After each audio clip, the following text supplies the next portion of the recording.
Good morning everyone. So day fifth में आपका स्वागत है। तो आज मैथ्स में हम लोग पढ़ने वाले हैं परसेंटेज टू फ्रैक्शन को ही आगे कैसे और ब्रेक कर सकते हैं। तो कल आप लोगों ने पढ़ा था परसेंटेज टू फ्रैक्शन को कैसे ब्रेक करते हैं। ये परसेंटेज में है 46 2/3%। इसको ब्रेक कैसे करेंगे तो 40 + 6 इंटीजर 2/3, 40% हो जाता है 40/100 एंड 6 इंटू ज़र 2/3 दैट इज़ 6 पॉइंट। अगर हम इसको करेंगे 6 तो वो 1/15 हो जाता है। ठीक है, तो 40/100 2/5 हो गया, प्लस 1/15 7/15 आ गया था। 26 2/3 वही 20 + 6 2/3, 20 का हो जाएगा 20/100 दैट इज़ 1/5 और ये 1/15 हो जाता है। इसको भी ऐसे लिख सकते हैं। फिर और ब्रेक कैसे किए थे, मान लीजिए 18.33 था तो इसको और फर्दर ब्रेक कैसे किए थे। तो 18.33 में पहले इसको 10 + 8.33 कर दिए। ठीक है, तो 10 का हमको पता है 10/100 दैट इज़ 1/10 एंड 8.33 होता है 12 का। ठीक है, 12 का 8 से होता है और 8 का 12 से होता है। लाइक 1/12 का होता है 8.33 एंड 1/8 का होता है 12.5। तो इस तरीक़ा से आप याद रख सकते हैं। तो 1/10 एलसीएम दोनों का लिए तो 60 आ गया, 6 + 5 11/60 हो गया। फिर वही ये भी वही चीज़ है। ठीक है, 37.14 था, इसको 30.714 कर दिए, ये भी फर्दर ऐसे बन गया। अब और आगे देखते हैं। अगर सपोज़ आपके पास क्वेश्चन है दैट इज़ 344.44, तब इसको कैसे लिखेंगे। तो इसको लिखने का एक ही तरीका है दैट इज़ 300 + 44.44। 300 का हमको पता है कि 300/100 करेंगे और कहीं ना कहीं ये देखिए तो 4 × 11.11 आ रहा है। तो ये कट गया मेरा, ये आ गया 3 और ये हो गया 4 × 1/9। ठीक है, तो इसका एलसीएम लेंगे तो ये 9 आ जाएगा, 27 + 4 हो जाएगा दैट इज़ 31/9 आ जाएगा। इसमें कोई डाउट? ओके, चलिए नेक्स्ट। अगर एक और क्वेश्चन देखते हैं तो 576.25, इसको कैसे लिख सकते हैं। तो याद रखिए इसको और इजी वे में भी ब्रेक कर सकते हैं। अगर आपको नहीं समझ में आता है तो आप इजी वे में भी ब्रेक कर दीजिए। फॉर एग्ज़ाम्पल 500% + 70% + 6.25%, यही हो जाएगा। 500 का 500/100, 70 का 70/100 एंड 6.25 का परसेंटेज याद कीजिए कितना होता है, दैट इज़ 1/16। तो यहाँ से ये ज़ीरो कट गया, यहाँ हो गया 5, यहाँ 7/10 एंड यहाँ 1/16। तीनों का अगर एलसीएम लेंगे तो हमारा हो जाएगा 80।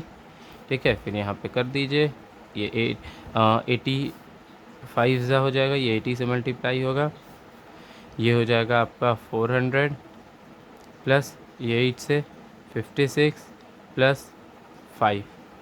तो ये टोटल कितना हो जाएगा 461/80 हो जाएगा। ओके, अगर इसको हम और देखें तो कैसे होगा, तो इसको वही इसका ये प्रोसेस सबसे इजी प्रोसेस है। ठीक है, अब हम लोग एक क्वेश्चन देखते हैं।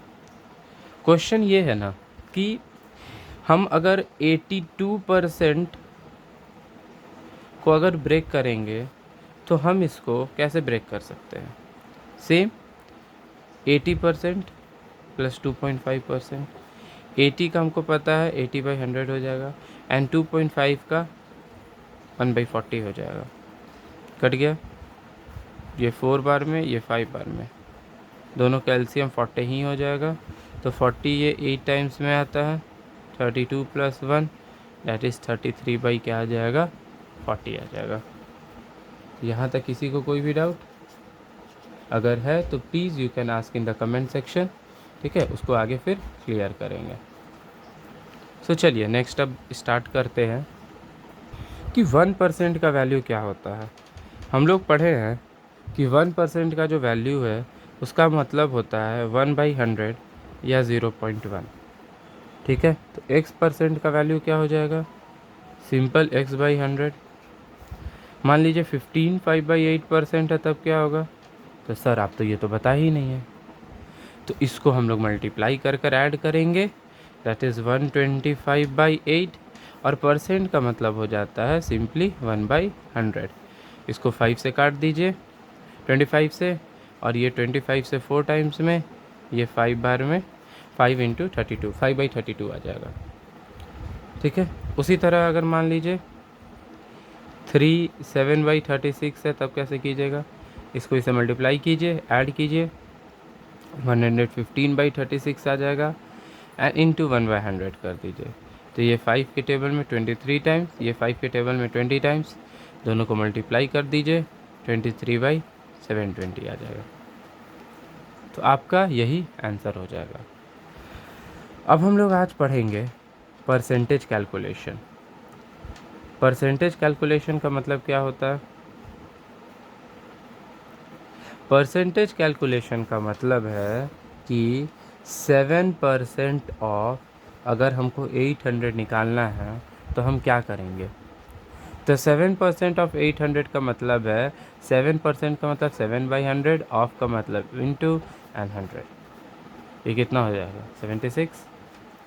अगर मान लीजिए हमको 90% ऑफ 130 निकालना है तब, तो कुछ नहीं, परसेंट का मतलब ही जब 100 है 2 ज़ीरो काट दीजिए, और जितना आएगा मल्टीप्लाई करके 117 आंसर। मान लीजिए यही आपका क्वेश्चन है। फिर नेक्स्ट, 1400% ऑफ 210 या 220, तो आप कैसे करोगे? ये 0 0 कट गया, इन दोनों को मल्टीप्लाई कीजिए, मल्टीप्लाई करने पर कितना आएगा? तो इसका आ जाएगा, मल्टीप्लाई कीजिएगा जब 14 × 220, तो आ जाएगा 3080। ठीक है। अब एक चीज़ यहाँ से यहाँ तक में जान लीजिए कि जो भी A% ऑफ B होता है ना, याद रखिएगा वो B% ऑफ A के इक्वल होता है। मतलब इसको अगर हम लोग और सिंप्लीफाई करें तो A/100 ऑफ B करें, या B/100 B% ऑफ A करें, 100 कट गया, AB और B है दोनों इक्वल आ गया। मल्टीप्लाई का यही तो खासियत है कि आप एक दूसरे से मीन्स 2 × 3 कीजिए या 3 × 2 कीजिए, आंसर आपका सेम ही आएगा। अगर यही देखें तो मतलब ये होता है कि अगर हम करें 80% ऑफ 50 या 50% ऑफ 80, मेरा दोनों में आंसर सेम आएगा। देखिए कैसे, 80/100 ऑफ 50 कितना आ गया? 40 आ गया। अगर हम यही निकाले 50/100 ऑफ 80, ये भी आपका 40 आ गया। तो ये चीज़ बताता है कि अगर 80% ऑफ 50 करे या 50% ऑफ 80 करे, मेरा आंसर हमेशा सेम आएगा, हमेशा। फॉर एग्ज़ाम्पल अगर क्वेश्चन ले तो 738% ऑफ 89 प्लस 111% ऑफ 738, इसको कैसे सॉल्व करेंगे? तो अभी जो बताए उसी पर देखिए, यहाँ आपका ये सेम है तो इसको इधर ले आइए। मतलब इसको हम लिख सकते हैं 89% ऑफ 738, इस वाले टर्म को ये लिख दिए क्योंकि 89% में ले आए, इसको इधर ही कर दिए, प्लस 111% ऑफ 738। इन दोनों में से 738 को कॉमन ले लीजिए, ये दोनों परसेंट ऐड हो जाएगा, दैट इज़ 200% ऑफ 738 हो जाएगा, दैट इज़ 200/100 ऑफ 738। ये कट गया, दोनों को मल्टीप्लाई कर दीजिए, 1476 आपका आंसर आ जाएगा। सो यहाँ तक ट्राई कर कर रखिएगा, फिर हम लोग नेक्स्ट वीडियो में मिलते हैं। एंड प्लीज़ और वीडियोस को मुझे हेल्प करने के लिए, मोटिवेट करने के लिए प्लीज़ चैनल को लाइक कीजिए, सब्सक्राइब कीजिए, शेयर कीजिए, कमेंट कीजिए। Thank you.